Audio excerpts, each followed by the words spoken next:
কি রান্না হয়েছে গো? দেখি দেখি। হ্যাঁ হ্যাঁ, চলো চলো দেখিয়ে দিচ্ছি। দেখাও। প্রথমে হয়েছে সাদা ভাত।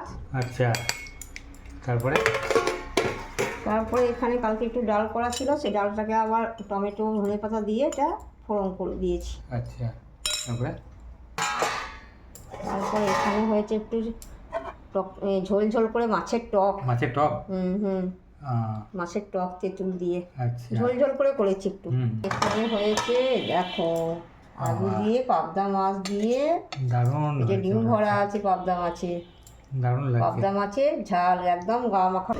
আর এই যে এখানে আছে একটু চিকেন কষা বাবা। আলু দিয়ে, অল্প করে করেছি, ছেলে অফিস যাবে নিয়ে যাবে। আচ্ছা, আর এখানে হয়েছে গরম গরম এই যে রুটি। ভাত রুটি দু রকম। হ্যাঁ, টাটা।